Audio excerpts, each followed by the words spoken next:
جاتا ختم نبوت، شاہین ختم نبوت، غازیان ختم نبوت، مفتی رضوان عزیز صاحب، مفتی رضوان عزیز صاحب، مفتی رضوان عزیز صاحب.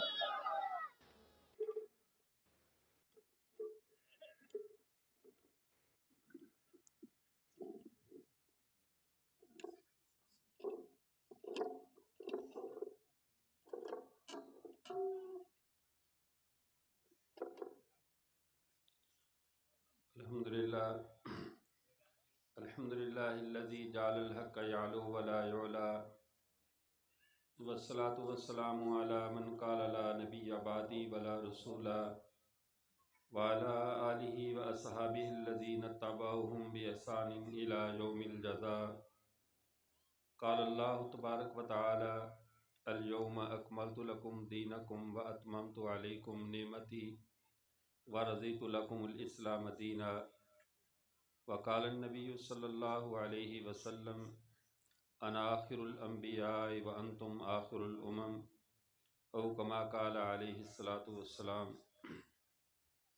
میرے واجب الاحترام معزز سامعین کرام، آج کافی عرصہ کے بعد سر ڈھیروں کی اس سرزمین پر اللہ نے حاضری کا موقع عطا فرمایا، اور آج دل خوشی سے انتہائی باغ باغ ہے کہ ہمارے برادر عزیز اور شاگرد حضرت مولانا عبداللہ محتسم صاحب حفظہ اللہ، انہوں نے اپنے والد محترم حضرت مولانا محتسم باللہ حفظہ اللہ کے نقش قدم پر چلتے ہوئے اپنے والد محترم کے اس لگائے ہوئے پھول اور ادارے کو بھرپور پذیرائی بخشی. مجھے یاد ہے کہ جب مولانا عبداللہ محتسم صاحب وہاں پر ہمارے پاس تخصص کرنے کے لیے تشریف لائے تھے، پڑھنے کے لیے، اس وقت ایک ایسا دور تھا اس ادارے پر بھی، اور میں یہ بات اس لیے عرض کر رہا ہوں کہ کوئی بھی اپنے منہ میں سونے کا چمچ لے کر پیدا نہیں ہوتا، ما سوائے چند لوگوں کے، جن لوگوں سے اللہ نے دین کا کوئی کام لینا ہوتا ہے، جن کو جا کر اگلی دنیا میں اگلے زمانے میں کچھ نہ کچھ تاریخ رقم کرنا ہوتی ہے. وہ اپنا ماضی ان کا یا ان کا بچپن یا ان کی زندگی کا ابتدائی حصہ تقریباً مکی دور میں گزرتا ہے. غربت یہ کوئی باعث عیب نہیں ہے، مالی حالات کا تنگ ہونا، مدرسے کا کمزور ہونا، یہ کوئی عیب کی چیز نہیں ہے. جو بھی منہج نبوت پر چلنے والا ہے، رسول اللہ صلی اللہ علیہ وسلم کے دین کی دعوت لے کر چلنے والا ہے، جب تک اس طریقے پر رہے گا تو اس کی زندگی دو ادوار میں تقسیم رہے گی. پہلا دور اس کا انتہائی مشکلات کا ہوتا ہے، مالی طور پر بھی، سماجی طور پر بھی، معاشرتی طور پر بھی، اور آخری دور اس کا انتہائی بہترین ہوتا ہے. یہ اللہ کی عطا ہوتی ہے. ہمیں نہیں معلوم کہ اللہ تعالیٰ نے کب قبولیت کا فیصلہ فرمایا. استادوں کی دعائیں تو ساتھ ہوتی ہیں. مولانا عبداللہ محتسم صاحب نے بہت اچھا الحمدللہ تخصص پڑھا. تخصص کے بعد میں نے ان سے کہا کہ آپ کراچی جائیں اور کچھ عرصہ جامعۃ الرشید میں بھی پڑھ کر آئیں. تو الحمدللہ یہ وہاں پر بھی گئے، وہاں بھی پڑھا، جو تشکیل کی الحمدللہ چلتے رہے، اور اپنے والد محترم ان کے ساتھ معاون بنے. اس وقت اس مسجد کے جو حالت تھی، اور یاد آ رہا ہم نے یہاں پہ غالباً 2013 میں ایک کورس کروایا تھا، دورہ توضیح العقائد والمسائل، 2013 یا 14 کی بات ہے. تو 25 30 یا 60 طلباء تھے یہاں پر موجود، جن کے ساتھ ہم نے 7 8 دن یہاں پر دورہ کروایا. اور آج الحمدللہ یہ جامعہ ہر اعتبار سے، تعلیمی اعتبار سے اپنی ایک حیثیت رکھتا ہے، اپنا ایک مقام رکھتا ہے. ابھی ہمارے کچھ طلباء کرام جو فضلۂ اعظام ہیں یہاں پر تشریف فرما ہیں، ان کی خدمت میں چند معروضات پیش کروں گا، چند باتیں ان کے لیے عرض کروں گا، وہ زندگی کے لیے کتنی ضروری ہیں. ان میں سے پہلی بات یہ ذہن میں رکھیے، یہ آپ کے استاد ہیں مولانا عبداللہ محتسم، اور میں اس کی نسبت سے آپ کے دادا استاد کی حیثیت سے بات کر رہا ہوں. اگر اس وجہ سے چونکہ یہ میرے شاگرد ہیں، بعض استاد شاگرد پر کوئی نصیحت کرتے ہیں، کوئی اس کے ساتھ معاہدہ کرتے ہیں، کوئی بات کرتے ہیں، وہ شاگرد اس کو پلے باندھ لیتا ہے. بظاہر اس کے لیے مشکل ہوتی ہے، لیکن اگلی زندگی جا کر اس کا نتیجہ دکھاتی ہے. جب دارالعلوم کبیر والا سے ہم نے 2006 میں خود دورہ حدیث کیا تو ہمارے استاد مولانا اسماعیل ارشد صاحب نے ہم سے ایک معاہدہ کیا۔ انہوں نے کہا بیٹا 3 باتوں کا وعدہ کر لو میرے ساتھ، انشاءاللہ اللہ عزت بھی آپ کو دیں گے، سب کچھ دیں گے، اور دنیا بھی آپ کے قدموں میں آئے گی، اور اس میں آپ نے پریشان نہیں ہونا۔ پہلی بات انہوں نے یہ کہا کہ لوگوں کی جیبوں سے بے نیاز ہو جاؤ۔ لوگوں کی جیبوں میں کیا ہے، لوگ کتنے مالدار ہیں، کوئی کتنا امیر ہے، کسی کے مال پر کبھی نظر نہ رکھنا۔ تمہاری نظر ہمیشہ تمہارے رب ذوالجلال پر رہے۔ اگر تمہاری نظر اللہ سے ہٹ کر مخلوق کی طرف ہو گئی تو تم نے گویا کہ 8 سال کی تعلیم کو ضائع کر دیا، تباہ کر دیا، تم نے اپنے مقصد تعلیم کو نہیں سمجھا۔ دوسری بات یہ ارشاد فرمائی کہ کہیں بھی بیان کے لیے، کہیں بھی پروگرام کے لیے کوئی بھی بلائے اور جائے، آپ کو جانا پڑے تو کسی سے کوئی مطالبہ نہیں رکھنا، کبھی بھی مل جائے تو اللہ کی طرف سے رزق سمجھ کر قبول کرنا، نہ ملے تو صبر اور شکر کرنا، ہر حال میں اللہ کے ساتھ راضی رہنا، بندوں سے کبھی کوئی سوال نہ کرنا۔ اور تیسری چیز یہ فرمائی کہ وقت کی پابندی کا خیال کرنا، کسی کو آپ کی بات جھوٹ نہ لگے کہ یہ وہاں کا کہہ رہے پہنچ گیا ہوں اور آپ نہ پہنچے ہو، سچ کا دامن تھام کے رکھنا۔ ان نصیحتوں میں جب ہم نے یہی سبق اپنے ان شاگردوں کے سامنے دہرایا تو الحمدللہ آج اس بات کو 10 سال تقریباً ہونے کو ہیں جب عبداللہ محسن صاحب نے تخصص کیا تھا، تب سے لے کر اب تک یہ ایک کوئی چھوٹا دورانیہ نہیں ہے۔ جن حالات سے گزرے، میرے ساتھ بہت ایک استاد شاگرد کے تعلق کی حیثیت بات بتاتے تھے، حالات بتلاتے تھے، لیکن کبھی بھی ایسا نہیں ہے کہ ان کی کوئی یہ شکایت آئی ہو کہ انہوں نے کسی مالدار کی ٹی سی کی ہو، کسی کی جیب پہ نظر رکھی ہو، اپنے اللہ پر نظر رکھی۔ آج اس کا نتیجہ یہ سامنے ہے، ادارہ بھی ترقی پذیر ہے الحمدللہ، روز بروز اللہ کی مدد آ رہی ہے، طلباء بھی متوجہ ہیں، علماء بھی متوجہ ہیں۔ تو یہ سب اس لیے ہوا کہ جو استادوں نے کہا انہوں نے اپنے پلے باندھ لیا، اس پر مضبوطی سے عمل کیا، اللہ نے دنیا میں عزتوں سے نوازا ہے اور انشاءاللہ اللہ آخرت میں بھی عزتوں سے نوازیں گے۔ اگلی بات، عزیز طلباء کرام، اس وقت ہم جس زمانے میں جی رہے ہیں، جو یہ ہمارا دور چل رہا ہے، یہ دور 2 طرح کا ہے۔ پہلے دور میں جتنے بھی اہل حق ہوتے تھے یا مسلمان ہوتے تھے، ان کو جو گمراہ کیا جاتا تھا، ان کو راہ راست سے ہٹایا جاتا تھا، اس کا طریقہ واردات اور تھا۔ اس دور کے فتنوں کا طریقہ واردات اور ہے۔ آپ فضلاء اکرام ہیں، آپ کو کل جا کر قوم کے سامنے اسلام کی نمائندگی کرنی ہے، مدرسوں کا دفاع کرنا ہے، اسلام کا دفاع کرنا ہے۔ آپ کی اپنی ذات کا دفاع تو بہت بعد کی بات ہے، فی الحال تو ہمارے مذہب کی بنیادیں ان کو لوگ خطرے میں ڈالے ہوئے ہیں۔ تو یہ دور کون سا ہے؟ 1980 سے پہلے تک کے جو حالات تھے، 1980 سے پہلے تک جو ایک افغان جہاد کا دور شروع ہوا، تب تک کے جو حالات اس سے قبل کے تھے، تب معاملات اور تھے، اب معاملات تبدیل ہو چکے ہیں۔ اب دنیا کی نبض پر ہاتھ رکھ کر علماء کو چلنا ہوگا۔ پہلے معاملات اور طرح سے تھے، علماء کو کام اور طریقے سے کرنا پڑتا تھا، اب معاملات اور طرح سے ہیں۔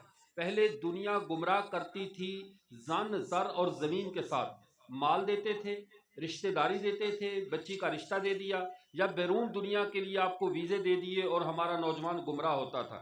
پہلے دنیا کی گمراہی کے بدلے میں دنیا میں ہی کچھ نہ کچھ مل جایا کرتا تھا، دنیا میں ہی کچھ نہ کچھ اس کا نفع مل جایا کرتا تھا۔ آج باطل اتنا ہوشیار ہو چکا ہے، اتنا شاطر ہو چکا ہے۔ پہلے ایمان بمقابلہ مادیت تھی، پہلے ایمان کے مقابلے میں پیسہ لگتا تھا، پہلے ایمان چھیننے کے لیے وہ اموال خرچ کیا کرتے تھے۔ اب زمانہ تبدیل ہو چکا، اب مال بمقابلہ ایمان بمقابلہ مال نہیں رہا، اب ایمان بمقابلہ شکوک و شبہات ہے۔ اب دنیا ایمان چھیننے کے بدلے میں ہمیں پیسے نہیں دے رہی، ہمارے نوجوانوں کو وہ کوئی گھر کا لالچ نہیں دے رہے، ہماری نئی نسل کو وہ کسی مال و دولت کا، رشتے کا، بیرون ملکیوں کی نیشنلٹی کا کوئی لالچ نہیں دے رہے، بلکہ پہلے اگر ایمان بمقابلہ مادیت تھی تو اب ایمان بمقابلہ شکوک و شبہات ہے۔ اب پوری دنیا میں ایک شک کی فضا قائم ہو چکی ہے، مذہب کو شک کی نگاہ سے دیکھنا، مدرسے کو شک کی نگاہ سے دیکھنا، اس کے اندر کیڑے نکالنا اور اس کے نظام تعلیم پر انگلیاں اٹھانا، اس کے نظام تعلیم کو ناقص قرار دینا۔ اس وقت ہماری جنگ خالص دماغ کی جنگ ہے، اس وقت ہماری جنگ خالص اعتماد کی جنگ ہے. جتنا ہمارا دماغ بہترین ہوگا، جتنا ہمیں اپنے اسلاف پر اعتماد بہترین ہوگا، جتنا ہمارا عقیدہ مضبوط ہوگا، تب جا کر ہم اپنا اور اپنی آنے والی نسلوں کا ایمان بچا سکیں گے.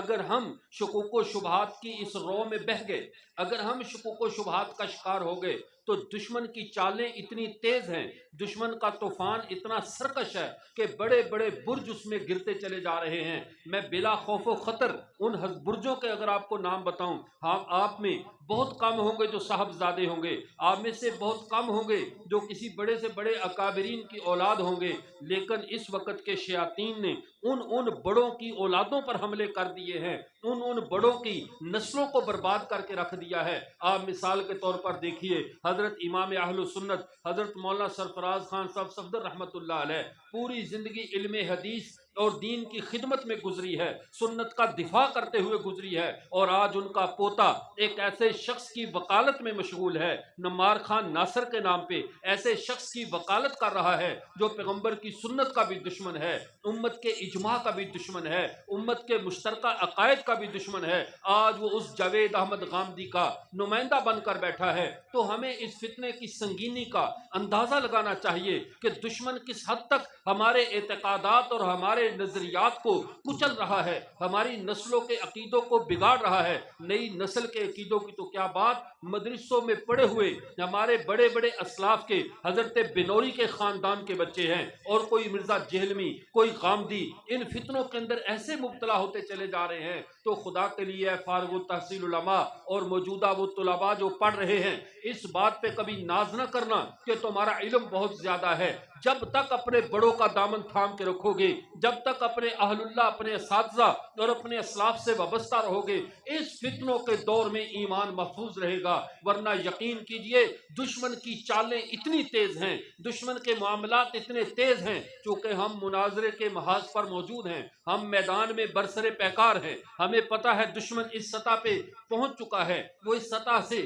اس طرف سے ہم پر حملہ آور ہے. ہم دیکھتے ہیں عقیدہ ختم نبوت کو لے لیجئے، ہمارے دیگر عقائد کو لے لیجئے، ہمارے علماء معذرت کے ساتھ اس سطح کی ہم تیاری نہیں کر رہے جس سطح کا ہمارے دور کا تقاضا ہے کہ ہم اپنا اور اپنی مسلمانوں کا ایمان کیسے بچائیں گے، ان کے نظریات کو کیسے بچائیں گے. اس وقت ہم سب ذمہ دار ہیں. حضرت مولانا ابو الحسن علی ندوی رحمۃ اللہ علیہ نے فرمایا تھا انتم فی الرباط دائمون، یہ اپنی حیثیت کو پہچانو، یہ امت پہرے دار امت ہے، اس کو سونا زیب نہیں دیتا، یہ اس امت کو اونگ آ جائے اسے زیب نہیں دیتا، یہ غفلت کا شکار ہو اسے زیب نہیں دیتا. یہ امت چوکیدار امت ہے، یہ امت اللہ کے دین کی نگہبان امت ہے، اور نگہبان سویا نہیں کرتے، نگہبان غفلت کا شکار نہیں ہوا کرتے. اس لیے ہمارے لیے غفلت کی کوئی گنجائش نہیں، ہمارے لیے کوتاہی کی کوئی راہ نہیں ہے. ہم نے دین کے تمام شعبوں کا، دین کے تمام جو ہمارے نظام ہیں، دین کے جتنے ہمارے سیٹ اپ ہیں، جتنی ہماری تشکیلات ہیں، چاہے وہ دعوت و تبلیغ کا میدان ہے، ہمارے مدارس کا نظام ہے، ہمارے عقائد کے تحفظ کا پروگرام ہے، جتنے بھی ہمارے پروگرام ہیں اس وقت سارے خطرے میں ہیں، چونکہ سب کی بنیادوں کے نیچے شکوک کی بارودی سرنگیں بچھا دی گئی ہیں، شکوک و شبہات کا بارود بچھا دیا گیا ہے. کس وقت کون سا سانحہ جنم لے، کس وقت آپ کے ساتھ پڑھنے والا عالم، آپ کے ساتھ پڑھنے والا 8 سال کا طالب علم کل کو گمراہوں کی صف میں کھڑا ہو کر ان کا وکیل بن کر میدان میں آ جائے. اس لیے اپنی صفوں کو بھی ذرا پاک رکھیے، صفوں پہ نظر رکھیے، اور اپنی علمی صلاحیتوں کو اس حد تک مضبوط کر لیجئے کہ کل کسی بھی قسم کا فتنہ اٹھے ہم محمد عربی کے دین کے صحیح معنوں میں محافظ بن کر سامنے آئیں، چوکیدار بن کر سامنے آئیں، اور ہمارے دور میں اسلام کی عزت کے اوپر کوئی انگلی نہ اٹھا سکے. جب ہماری یہ تیاری ہوگی تو پھر دوسری چیز جو کہ ہماری جو مدارس ہیں اور ہمارے یہ مساجد ہیں، ہمیں پہلے اپنی حیثیت کو پہچاننا ہوگا. آج ہمارے علماء طلباء معذرت کے ساتھ ہم اپنی حیثیت سے، اپنے منصب سے ہم غافل ہو چکے ہیں، اپنے منصب سے ہم واقف نہیں ہیں. ہمارا زمین پہ مقام کیا ہے؟ ہم اس اللہ کی زمین پر خدا کے نمائندے ہیں، ہم اللہ کی زمین پر اللہ کا آخری پیغام ہے. حضرت جی حضرت مولانا ادریس صاحب تشریف لا چکے ہیں. ماشاء اللہ میں مصافہ کر لوں. صاحب بات جاری ہے.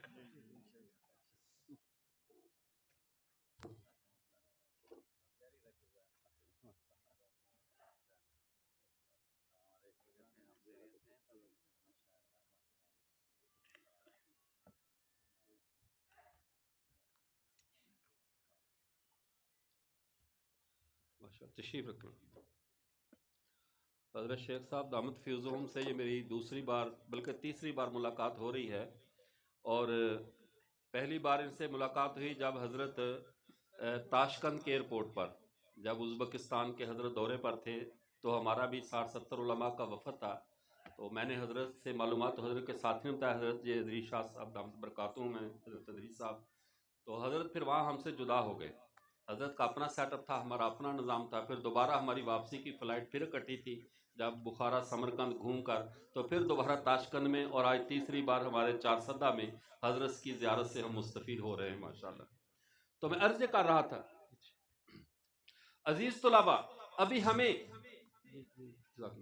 اپنے مقام اور مرتبے کو پہچانے، میں اپنی بات کو اختصار کی طرف لے جاتے ہوئے ان اداروں، ان مساجد اور ان مدارس کی اہمیت بتلانا چاہتا ہوں۔ ہم اس نسل انسانی کا وہ خوش قسمت ترین طبقہ ہے، ہم نسل انسانی کا وہ خوبصورت معاشرے کا اس خوبصورت حصہ ہے کہ جس حصے کو ایک بات پر فخر ہے، ہمیں ایک بات پر ہمیں ناز ہے، جو ناز ہماری معاصر نظام تعلیم نہیں کر سکتا، کوئی معاصر تہذیب ہمارا وہ مقابلہ اس معاملے میں نہیں کر سکتی۔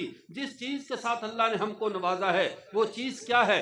آج یہ بات سمجھیے، ہمارے ان مدارس میں اللہ کا قرآن پڑھا جاتا ہے، ہم اللہ کے قرآن سے فائدہ اٹھاتے ہیں، باقی کتابوں میں، سکول و کالج کے نظام تعلیم میں وہاں بھی فائدہ اٹھایا جاتا ہے، کتابوں سے، ہر چیز سے، لیکن ہم جس چیز سے فائدہ اٹھاتے ہیں وہ چیز کیا ہے؟ اس چیز کی طرف توجہ دیجئے کہ ہمیں ہمارے مدارس میں ہم جو طلباء اکرام کو اللہ کی کتاب قرآن پاک پڑھاتے ہیں، آپ ذرا ادھر توجہ کریں، گفتگو ساری دائیں بائیں آپ جھانک رہے ہیں تو دیکھ لیں، زیارت کر لیں اچھی طرح ایک دفعہ، فرمال زیارت سے افا کر لی زیارت، جزاکم اللہ۔ ابھی بات سے توجہ سنیں تاکہ حضرت کے اور میں آپ کے درمیان زیادہ دیر مزاحم نہ ہوں۔ تو میں عرض یہ کر رہا تھا کہ ہم جو مدرسوں والے ہیں، ہمیں اللہ نے ایک ایسے اعزاز کے ساتھ نوازا ہے کہ دنیا کا کوئی نظام تعلیم ہمارے اس فخر کا مقابلہ نہیں کر سکتا، ہمارے اس غرور کو توڑ نہیں سکتا۔ ہمیں اس بات پہ غرور بھی ہے، فخر بھی ہے، ناز بھی ہے۔ وہ غرور، فخر اور ناز کس چیز کا ہے؟ اب اس دنیا کی پہلے حیثیت کو سمجھ لو، یہ زمین جہاں پر میں اور آپ رہ رہے ہیں، یہ زمین در حقیقت یہ جہنم کا حصہ ہے۔ یہ زمین کو حضرت قاری محمد طیب صاحب رحمۃ اللہ علیہ نے فرمایا، یہ زمین آسمان دنیا سے نیچے تک کا سارا علاقہ، تحت الثری تک یہ علاقہ جہنم کا علاقہ ہے، اس سے اوپر کا علاقہ یہ جنت کا علاقہ ہے۔ جب اللہ نے حضرت آدم علیہ السلام کو آسمان سے زمین کی طرف نکالا تو اس جہنم کے حصے کو ان کے رہنے کے قابل بنایا کہ کچھ عرصے تک یہاں پہ وہ نفع اٹھائیں، کچھ عرصے تک اس زمین پر رہیں۔ یہ ایک قسم کا تندور ہے، ایک قسم کا گڑا ہے جس کی طرف نسل انسانی کو بھیجا گیا،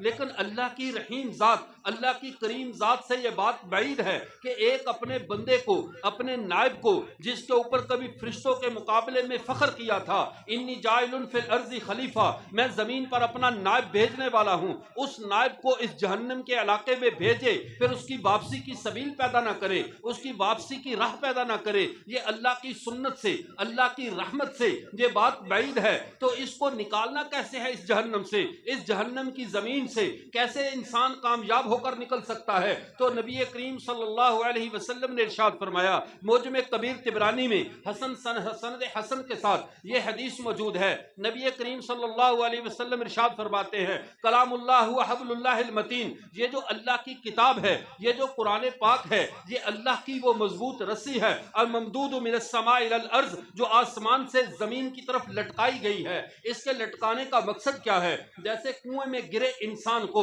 رسی پھینک کر باہر نکالا جاتا ہے، اللہ نے اپنے نمائندے زمین پر اپنے نائب کو اس جہنم کے علاقے سے جنت کی طرف نکالنے کے لیے اس رسی کو لٹکایا ہے، جس رسی کا نام قرآن پاک ہے۔ جو لوگ اس قرآن کی رسی کو تھام لیتے ہیں، چاہے وہ حافظ قرآن بننے کی شکل میں، چاہے وہ اس کے مفسر بننے کی شکل میں، چاہے اس کی تعلیم و تربیت اور تدریس کی شکل میں، جس طرح بھی جو لوگ اللہ کی کتاب قرآن پاک کو تھام لیتے ہیں، گویا کہ وہ اس رسی کو تھام لیتے ہیں، اور جو اس رسی کو تھام لے گا وہ اس جہنم سے نکل کر اللہ کی جنت میں جانے والا بن جائے گا۔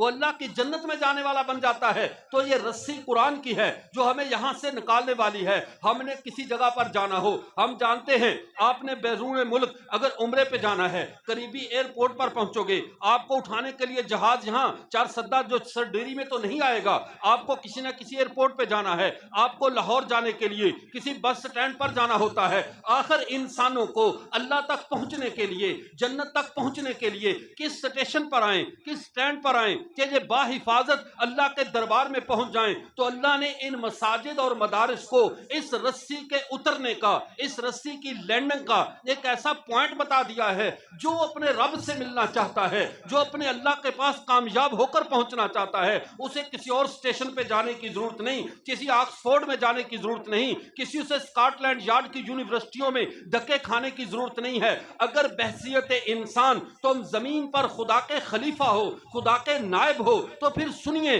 تمہیں اللہ تک جانے کے لیے ان مساجد اور مدارس میں آنا پڑے گا. اور یہاں پہ اللہ نے ان رسیوں کو لٹکا رکھا ہے جسے کتاب اللہ کہا جاتا ہے. ان رسیوں کو تھامو گے تو اس جہنم سے نکل کر اللہ کی جنت میں جانے والے بن جاؤ گے. تو یہ فائدہ ہے ان مساجد اور مدارس کا. پھر یہاں پہ آخر میں ایک بات اور عرض کرتا چلوں, ہمارے اس مدرسے کا یہ جو تعمیری سلسلہ ہے, میں نے جیسے پہلے عرض کیا, ہمارے عزیز مولانا عبداللہ محتشم صاحب جس توکل علی اللہ پہ, جس ترتیب پہ چل رہے ہیں, جس نظام کے ساتھ اس ادارے کو چلا رہے ہیں, ہم اگر اس نظام کے ساتھ معاون بنیں گے تب بھی, نہیں بنیں گے تب بھی, ہر اعتبار سے یہ اللہ کی بات ہے, یہ تو پوری ہو کر رہے گی. اللہ کا کلام ہے, یہ تو چلتا رہے گا. نظام کائنات تو تبدیل ہمارے لیے نہیں ہوگا, لیکن ہماری بدقسمتی یہ ہوگی کہ جب ہمارے پڑوس میں, ہمارے قرب و جوار میں ایک بہترین جامعہ اللہ کی راہ دکھا رہا تھا, ہم اس میں معاون نہ بن سکے. اللہ کی طرف لے جانے کی سہولتیں مہیا کر رہا تھا, ہم ان میں سہولت کار نہ بن سکے. تو یہ ہماری بدقسمتی ہوگی. ہماری خوش قسمتی کی ایک ہی راہ ہے, ہماری کامیابی کی ایک ہی راہ ہے, جہاں پر دینی مدارس, جہاں پر مساجد, جہاں پر یہ ادارے ہوں, ہم کسی نہ کسی طرح ان اداروں کے معاون بنیں, ان اداروں کو مضبوط کریں, ان کی ضروریات کے کفیل بن جائیں. جیسے ابھی عبداللہ صاحب فرما رہے ہیں, یہ پیچھے مسجد کو شہید کر دیا گیا, اور اس مسجد کی اس وقت حالت یہ تھی, اگر اچھا کیا انہوں نے شہید کر دیا, اگر یہ شہید کرنے میں تاخیر کرتے تو کچھ عرصے تک اس مسجد نے ان سب کو شہید کر دینا تھا. اس سطح تک یہ خستہ ہو چکی تھی کہ اگر اس مسجد کو یہ شہید نہ کرتے تو مسجد ان کو شہادت کا اعزاز دے دیتی. لیکن بہرکیف مسجد کو شہید کیا گیا ہے. یہ اللہ کا گھر ہے جس کو دوبارہ تعبیر کیا جائے گا. رسول اللہ صلی اللہ علیہ وسلم نے انہی گھروں کے بارے میں تو ارشاد فرمایا, من بنا للہ مسجدا بن اللہ لہ بیتا فی الجنہ, جو اللہ کے لیے مسجد بناتا ہے اللہ اس کا گھر جنت میں بنا دیتے ہیں. یہ اعزاز اور فخر ہے. اگر ہمیں, ہمارے یہ مراکز آباد ہیں, ہماری یہ مساجد آباد ہیں, ہماری تہذیب زندہ ہے, ہمارا دین متحرک ہے, اس میں روح حیات ہے, تو حیات کا تقاضا یہ ہے جو ہمارے دین کے مراکز ہیں, ہمارے جو منابع ہیں, ہمارے جو خیر کے چشمے ہیں, ہماری مساجد اور ہماری مدارس ہیں, ہم ان کی بڑھوتری کے لیے, ان کی بہتری کے لیے اپنے اموال خرچ کرتے رہا کریں. ان مساجد کو آباد رکھیں, مدارس کو آباد رکھیں. ابھی یہ مسجد جو کہ ان قریب اس کا یہ سنگ بنیاد تو بھی رکھا ہوا ہی ہے, لیکن اس پہ جب نیا کام شروع ہوگا تو میں سر ڈھیری والوں سے کیا یہ امید رکھ سکتا ہوں کہ اس مسجد کے بنانے میں آپ حضرات میں کوئی بھی پیچھے نہ رہے, تاکہ جس طرح یہ ادارہ اپنی پرواز کی طرف جا رہا ہے, آج ترقی کی طرف بڑھ رہا ہے, کل کے یہاں تک کہ 3 کمروں تک تو ہم نے دیکھا, آج اوپر کی منزل بھی ہے, اور طلباء کا بھی ماشاءاللہ ایک اچھا ہجوم ہے, طلباء کی بھی کثرت ہے. آپ حضرات بھی موجود ہیں, آپ دیکھ رہے ہیں اللہ کا یہ نظام بہتری کی طرف جا رہا ہے. اس بہتر نظام میں, اس سسٹم میں ہم بھی حصہ دار ہیں یا نہیں, یہ ہم اپنے گریبانوں میں جھانک کر دیکھ لیں کہ ہمارا اس نظام میں کیا حصہ ہے, ہم اس نظام کے کتنے سہولت کار ہیں. ہم جرائم کے حصے دار نہیں ہیں, ہم خیر کے دائی ہیں. اس لیے ضروری ہے جب یہ مسجد بنے, یہ مدرسہ بنے, یہ بن رہا ہے, آپ حضرات اس میں ایسے شامل ہو جائیں کہ کسی عالم پہ بوجھ نہ رہے, مدرسے کی انتظامیہ پہ بوجھ نہ رہے. یہ بوجھ آپ اپنے کندھوں پر اٹھائیے کہ مسجد ہم بنائیں گے, مسجد ہماری ذمہ داری ہے. علماء کرام یکسوئی کے ساتھ جو ہے وہ اپنا کام جاری رکھیں. یہاں پر مجھے وہ یہ بات یاد رکھیے، رسول اللہ صلی اللہ علیہ وسلم مسجد نبوی کی تعمیر میں خود شریک ہو کر امت کو یہ درس دیا ہے کہ چونکہ یہ مساجد یہ اللہ کے مراکز ہیں، یہ مساجد اللہ سے ملاقات کی جگہ ہیں، یہ مساجد یہ بندوں کو خدا سے ملانے کا پوائنٹ ہے، ان کو بنانا، ان کو کامیاب رکھنا، ان کی درستگی، ان کی جو ہے وہ تعمیر و تزئین، ان کی جو آرائش و زیبائش، یہ سب کی سب آپ کے ذمہ ہے۔ جب اللہ کے نبی صلی اللہ علیہ وسلم نے خود یہ کام کر کے دکھا دیا، اس سے پتا چلا اب ہمارے لیے کوئی جائے فرار نہیں ہے، ہمارے لیے کوئی بہانہ نہیں ہے۔ کوئی بڑے سے بڑا عالم بھی اب اس اعزاز میں یہ نہیں کہہ سکتا یہ تو عوام کا کام ہے، کوئی نہیں، بلکہ عوام ہے یا خواص، نیک ہے یا بد، عالم ہے یا جاہل، یہ ہم سب کی ڈیوٹی میں شامل ہے۔ جو محمد عربی کا امتی ہے وہ ان مسجدوں، ان مدرسوں کی ضروریات کا کفیل بن جائے، نہیں بنے گا تو یاد رکھیے یہ احتیاجی نہیں ہے۔ ایک آدمی نے حضرت مولانا اشرف علی تھانوی رحمت اللہ علیہ سے یہ کہا، حضرت اگر ہم لوگ مدرسوں کو اور ان مساجد کو چندہ نہ دے تو کیسے چل سکتے ہیں، یہ تو ہمارا احسان ہے۔ حضرت خفا ہو گئے، فرمایا تم سارے مشورہ کر کے فیصلہ کر لو کہ تم نے کچھ بھی نہیں دینا، مت دو تم مسجدوں اور مدرسوں کو، میرے رب کا دین ہے، اللہ اس کو خود چلائے گا۔ ہمیں شکر کرنا چاہیے، اللہ ہمیں اس نظام کے لیے قبول کیے رکھے، اس سسٹم میں ہمیں لگائے رکھے، اور ہمارا مال، ہمارا وقت، ہماری صلاحیتیں ان اداروں، ان مساجد کے لیے استعمال ہوتی رہیں تو یقین کیجئے ہماری یہ دنیا بھی سمر جائے گی، ہماری آخرت بھی سمر جائے گی۔ اب میں آپ کے اور حضرت شیخ ادریس صاحب حافظہ اللہ کے درمیان زیادہ دیر جو ہے رکاوٹ نہیں بنتا۔